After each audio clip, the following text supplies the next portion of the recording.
તો નમસ્કાર મિત્રો, HRS એજ્યુકેશનની આ ચેનલ ઉપર આપ સર્વેનું હાર્દિક સ્વાગત છે.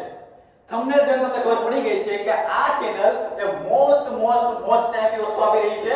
આજે જોવાનું છે ધોરણ 10 નું ચેપ્ટર નંબર 13 આપણું પર્યાવરણ. ભાઈ આપણું પર્યાવરણ ચેપ્ટર છે ને ભાઈ 6 માર્ક્સમાંથી નીકળવાનું જ છે અને મોસ્ટ ટાઈમ પે નીકળવાનું છે ભાઈ. અને એ કયું નીકળવાનું છે? બધી જ વસ્તુ આ વિડિયો પર તમે ટચ કર્યું છે તો બધી વસ્તુ મળી જાય. હું તમને ગેરંટી આપી દઉં. શું જો હિંમત હોય ને, શું હોય? જો હિંમત હોય તો આની 12 નું પૂછીને બતાવો. આ 100% ની ગેરંટી કહું છું. જો તમારામાં હિંમત હોય તો આની 12 નું પૂછીને બતાવો.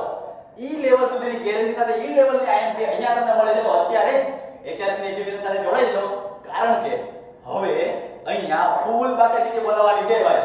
ઓકે, ટાઈમ વધારે બગાડવાનો નથી. અત્યારે શરૂ કરવાનું છે ચેપ્ટર નંબર 13 આપણું પર્યાવરણ. ખાલી ને ખાલી મારે તમને 6 સવાલ આપવા છે. કેટલા સવાલ આપવા છે? ખાલી 6 સવાલ.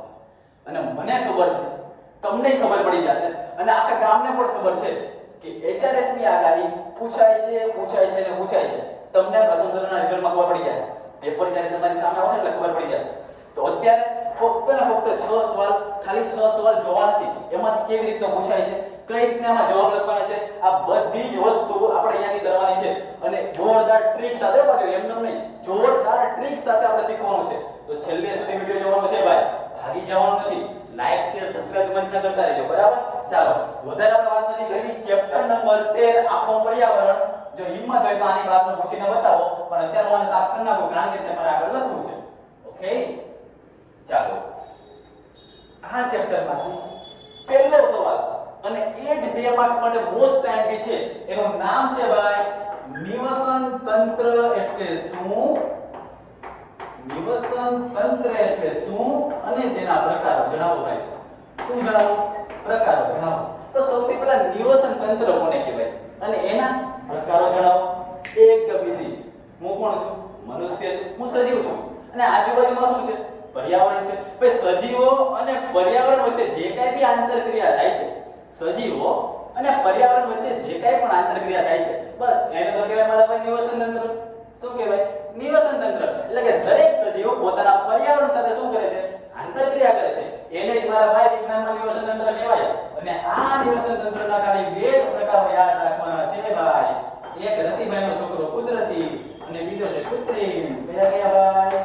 કુદરતી અને કૃત્રિમ. એક રતિ કાકાનો છોકરો કુદરતી અને બીજો કોણ? કૃત્રિમ. તો 2 વસ્તુ યાદ રાખવાની છે. નિવસન તંત્રના કેટલા પ્રકારો છે? 2, કુદરતી અને કૃત્રિમ. કુદરતી કોણ આવે સાહેબ? તો કુદરતી તો ભાઈ ઘણા બધા છે. જેમ કે હું તમને એક એક્ઝામ્પલ આપું, જંગલ. આ કે ના, તો જંગલને શું કહેવાય? કુદરતી નિવસન તંત્ર. અને કૃત્રિમમાં તો કે માછલી ઘર આવે સાહેબ. શું આવે?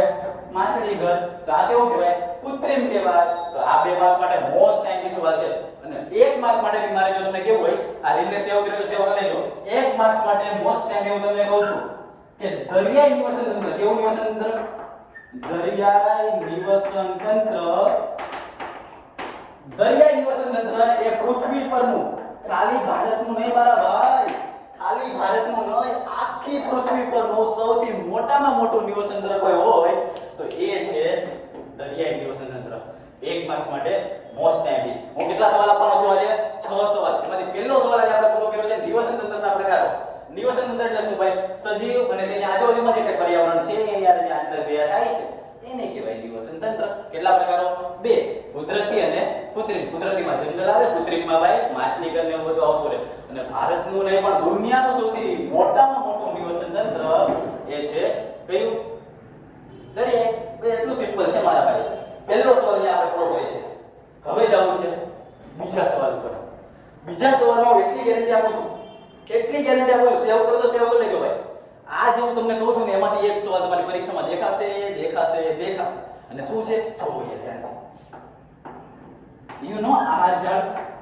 હે ભાઈ, આહાર જાળ. આહાર શૃંખલા. ભાઈ આહાર શૃંખલા અથવા પોષક સ્તર, બરાબર? 2 વસ્તુ મને લખી દઉં છું. આ 2 વસ્તુ ભાઈ. કનો આહાર જાળ અને આહાર શૃંખલા પોષક સ્તર. આમાંથી એક સવાલ 2 માર્ક્સ ની અંદર કે 3 માર્ક્સ ની અંદર પૂછાવાનો છે. કેમાંથી? આહાર જાળ અથવા આહાર શૃંખલા અને પોષક સ્તર. 100% ની ખાતરી આપું છું કે 2 માર્ક્સ કે 3 માર્ક્સમાં આ સવાલ નીકળવાનો છે ને નીકળવાનો છે. ઓકે, તો મારે તમને છે ને અહીંયા આહાર શૃંખલા લખું ને, આહાર શૃંખલા એમાં મને તમને ટ્રીક આપી છે. સૌથી તો પહેલા ભાઈ આહાર શૃંખલાની વ્યાખ્યા લખી દેવાની. શું લખી દેવાની? વ્યાખ્યા. તમને ખબર છે કે દરેક સજીવ છે એ ખોરાક માટે બીજા ઉપર આધાર રાખે છે. એ બધું આપણે શીખવા નથી આવ્યા, આપણે અહીંયા આઈએમપી લેવા આવ્યા છીએ. તો આહાર શૃંખલાના એક્ઝામ્પલ ઘણા બધા આવે, પણ મારે તમને એક એક્ઝામ્પલ દેવાની ઈચ્છા થાય છે કે જેમાં લખેલું છે. હું તમને આપું છું ત્યારે નોટ અને પેન લઈને બેસી જાજો. પહેલું નોટ અને પેન લઈને બેસી જાજો. પછી એકવાર કહું છું, મારે ખાલી એક જ મિનિટ થાય કાઢતા, પણ તમારે પછી ગોતતા 10 કલાક થઈ જાય. એક સવાલ પૂછું તમને, ચેનલને સબસ્ક્રાઇબ કરી, જો નો કરી તો ભાઈ અત્યારથી કરી દેજો, ભાઈ મહેનત થાય છે.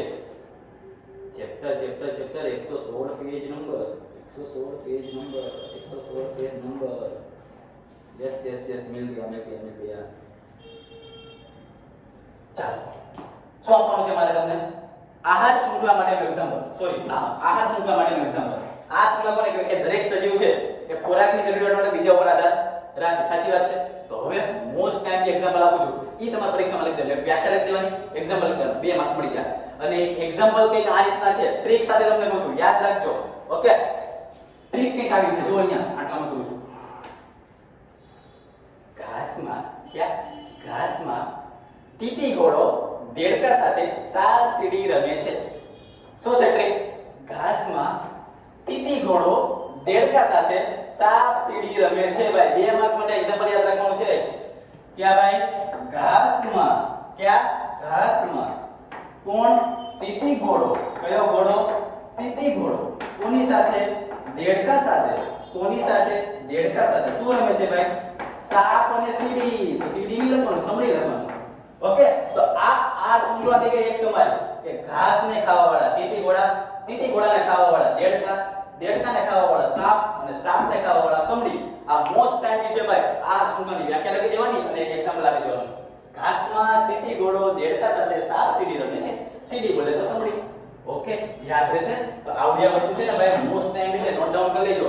આહાર શૃંખલા, આહાર જાળમાંથી એક સવાલ તમને દેખાવાનો જ છે. હવે તમારી ચોપડીમાં આવો બોક્સ છે, ખબર છે બધાને? ત્રિકોણવાળો બોક્સ છે કે જેમાં તમને અંદર 4 લીટી આપ્યા છે. ખબર છે? અહીંયા શું આવે? ઉત્પાદકો આવે. અહીંયા પ્રાથમિક ઉપભોગી આવે. અહીંયા દ્વિતીય ઉપભોગી આવે. અને અહીંયા તૃતીય ઉપભોગી આવે. ખબર છે? આને શું કહેવાય? આને કહેવાય પ્રથમ પોષક સ્તર.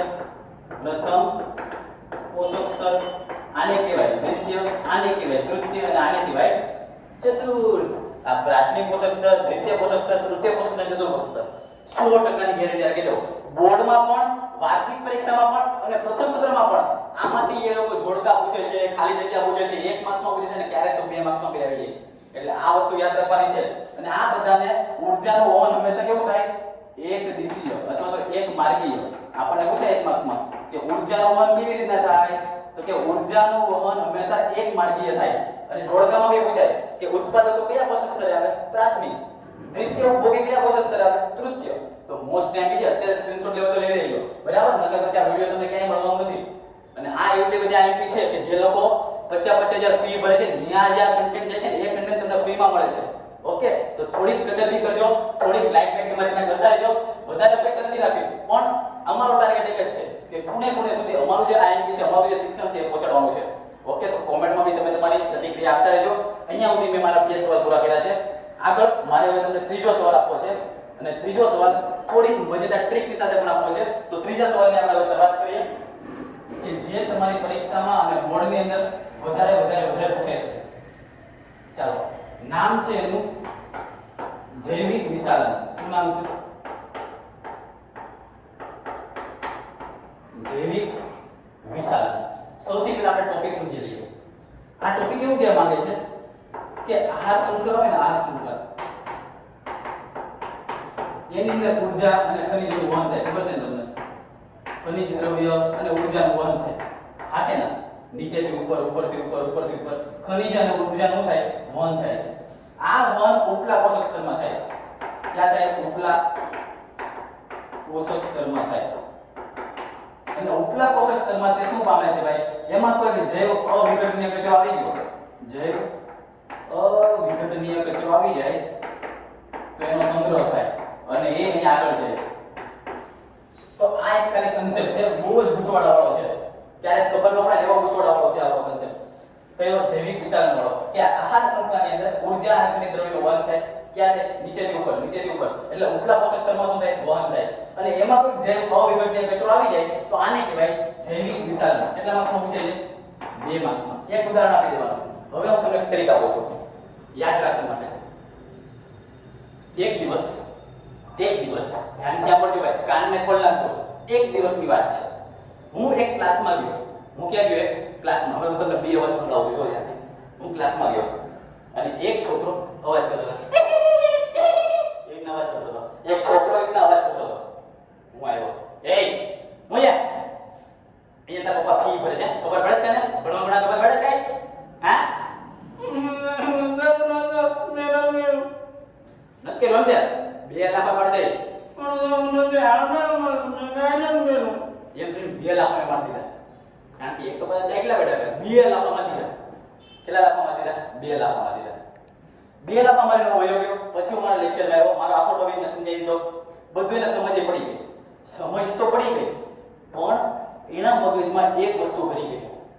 ઈ છોકરાના મગજમાં એક વસ્તુ ભરી ગઈ શું? કે આ કાળિયો આવ્યો તો 2 લાફા મારી વયો ગયો. કેટલા લાફા મારી વયો ગયો?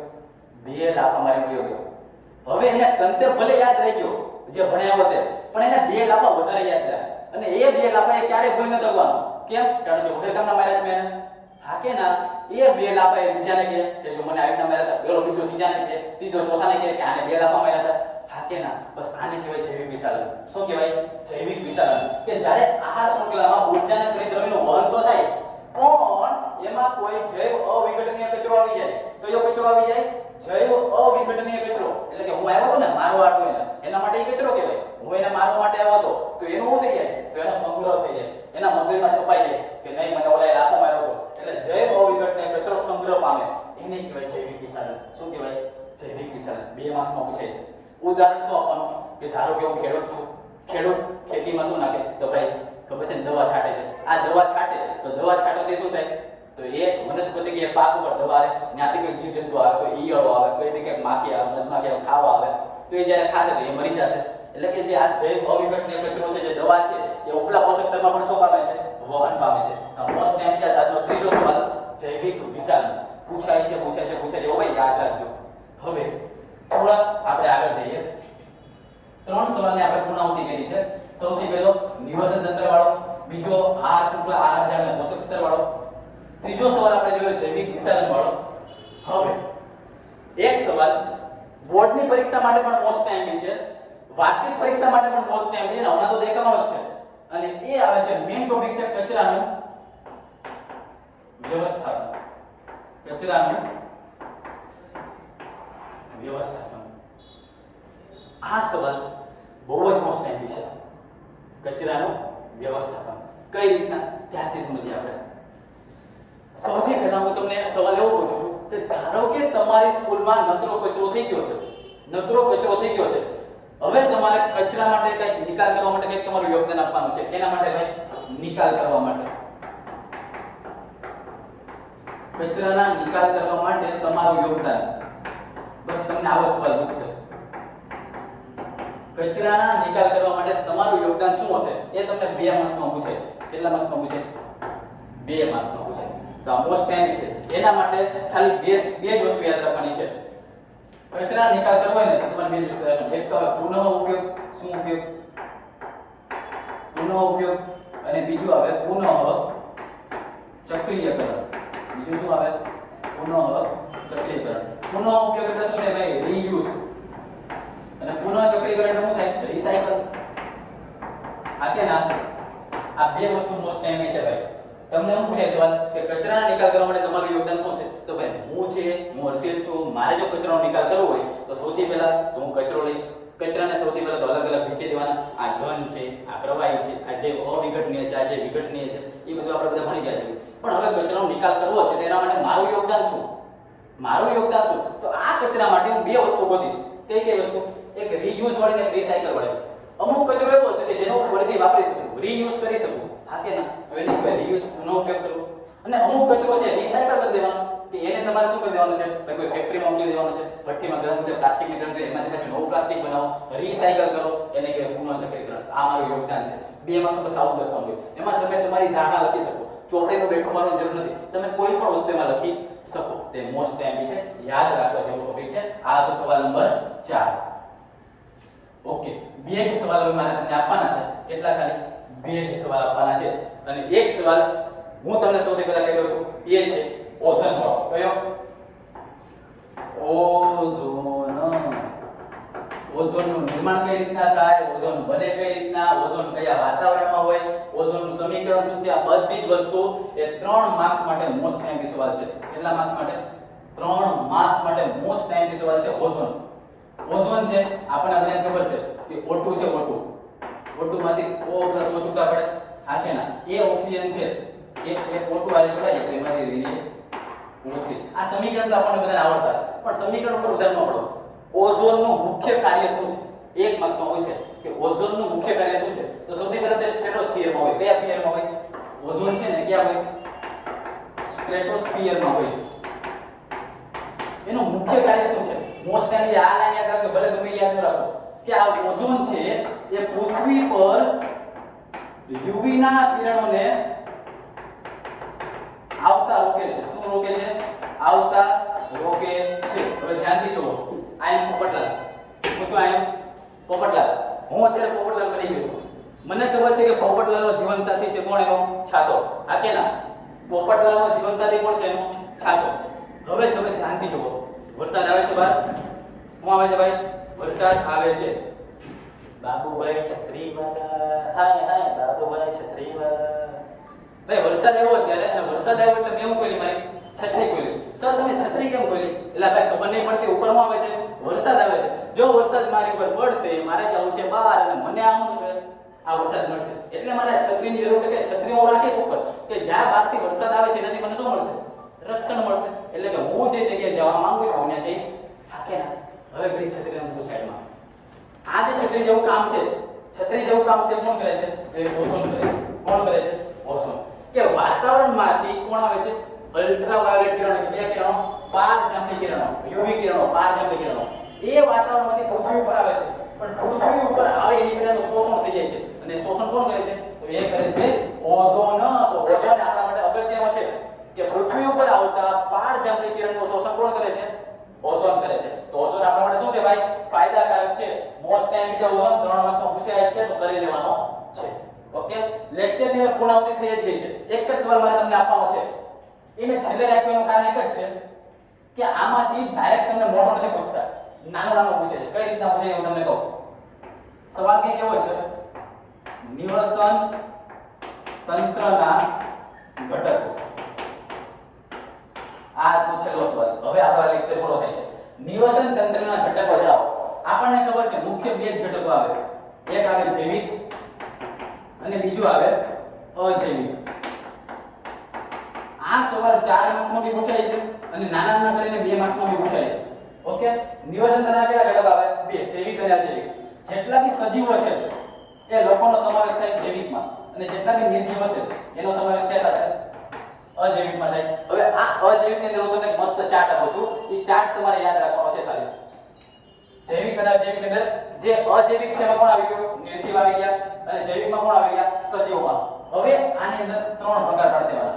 સૌથી પહેલા નંબરે હોય ઉત્પાદકો, પછી હોય ઉપભોગીઓ અને પછી હોય વિઘટકો. આ છે તમારા નિવસન તંત્રના ઘટકોનો આખો ચાર્ટ. સૌથી પહેલા નિવસન તંત્રના 2 ઘટકો છે, જૈવિક અને અજૈવિક. દરેક સજીવોનો સમાવેશ જૈવિકમાં થાય, દરેક નિર્જીવનો સમાવેશ અજૈવિકમાં થાય. પાછું જૈવિકની અંદર પાછા 3 ટાઈપ પડે. ઉત્પાદકો કે જે લોકો ઉત્પાદન કરે, લીલી વનસ્પતિઓ. ઉપભોગીઓ કે જે બીજા ઉપર આધાર રાખે, તૃણાહારી હોય, માંસાહારી હોય, પરોપજીવી હોય, ખબર છે ને આવું બધું. અને વિઘટકો કે જે શું કરે? વિઘટકો છે ને 2 માર્ક્સ માટે અલગથી પૂછે. મોસ્ટ ટાઈમ છે 2 માર્ક્સમાં પૂછે કે જટિલ અકાર્બનિક પદાર્થો સરળ કાર્બનિક પદાર્થોમાં રૂપાંતર કરે એને કહેવાય વિઘટકો. ખબર છે ને? એનો કહેવાય વિઘટકો. બેક્ટેરિયા આવી શકે એની અંદર. ઓકે, તો આજનો છેલ્લો સવાલ નિવસન તંત્રના ઘટકો એકવાર વાંચી લેવાનો છે. એકદમ ફાઇનલ જો તમને રીકેપ કરી દઉં કે આની વાત પૂછાય જ ન શકે. એ સવાલ મારે તમને દેવા હોય, મેં કીધું હતું ને શરૂઆતમાં કે હિંમત હોય તો આની બાદનું પૂછીને બતાવો. ઓકે, તો હિંમત આપણે દર્શાવી દઈએ. સૌથી પહેલા તો મેં તમને કીધું પોષક સ્તર અને આહાર જાળવવાનો જે ટોપિક છે એમાંથી એક સવાલ તમને મળી જવાનો છે. બીજો સવાલ ઓઝોનમાંથી તમને મળી જવાનો છે. ત્રીજો સવાલ જૈવિક વિસારણમાંથી તમને મળી જવાનો છે. પછી કચરાનો નિકાલ, આ કચરાના નિકાલમાંથી તમને એક સવાલ મળી જવાનો છે. આ બધા મુખ્ય ટોપિક હતા કે જેમાંથી દર વખતે પૂછાય છે. અને એક ટોપિક જે એક્સ્ટ્રા મેં તમને કીધું શરૂઆતમાં નિવસન તંત્ર, એના પ્રકારો અને નિવસન તંત્ર એટલે શું, આટલી વસ્તુ તમારે કરી નાખવાની છે. અને આ સૂત્રમાં જે ઓલા બધા ત્રિકોણ આવે છે, ઉપલા પોષક સ્તર વાળું છે, ઉપરથી નીચે જાય, નીચેથી ઉપર જાય, બધી જે પોષક સ્તર છે, ઊર્જાનું વહન હંમેશા કેવું હોય છે, એક દિશીય હોય છે અથવા તો એક માર્ગીય હોય છે. આ બધું એક માર્ક્સ માટે પ્રશ્ન આપી છે. મતલબમાં આટલી વસ્તુ તમારે કરવાની છે. એક તો તમને આહાર જાળવવાની પૂછાય છે, ઓઝોન વિશે ટૂંકમાં લખી શકો, જૈવિક વિસારણ, કચરાનો નિકાલ માટે તમારા કોઈ બી પ્લાનિંગ આપો જેમ કે રીયુઝ અને રીસાયકલ, તો એક આ ટોપિક છે ને નિવસન તંત્રના પ્રકારો. આટલી જ વસ્તુ તમારા ચેપ્ટરમાંથી કરવાની છે. અહીંયા તમારું ચેપ્ટર નંબર 13 આખો પૂરું થાય છે. ધોરણ 10 ની અંદર હવે આપણે ટાર્ગેટ ખબર છે શું છે? ટાર્ગેટ પ્રથમ પરીક્ષા તો એક સાઈડમાં છે, મેઈન ટાર્ગેટ આપણો બોર્ડનો છે. અને આ અમારા એચઆરએસ ની અત્યારે ખાલી ઝલક જ છે. એચઆરએસ ની આગળના ખાલી ઝલક છે. પ્રાથમિક સમયની પરીક્ષા કહેવાય, પછી દ્વિતીય આવશે અને મેઈન આવશે બોર્ડ. બોર્ડમાં તો આના કરતા પણ તબાહી બચાવવાની છે, એટલે બોર્ડ સુધી આપણે બેના રહેવાનું છે. પણ અત્યારે મેઈન ટાર્ગેટ છે પ્રથમ પરીક્ષાનો રાખવાનો છે. આપણે પ્રથમ પરીક્ષામાં સારામાં સારા માર્ક્સ સ્કોર કરવા માટે આ એચઆરએસ તમારી સાથે હંમેશા હાજર રહેશે. તો આજે આપણે ચેપ્ટર નંબર 13 ની પૂર્ણાવૃત્તિ કરીએ છીએ. મળીએ છીએ હવે નેક્સ્ટ લેક્ચરની અંદર. ત્યાં સુધી વાંચતા રહેજો, મહેનત કરતા રહેજો. મળીએ છીએ નેક્સ્ટ લેક્ચરમાં. ત્યાં સુધી જય હિન્દ, જય ભારત.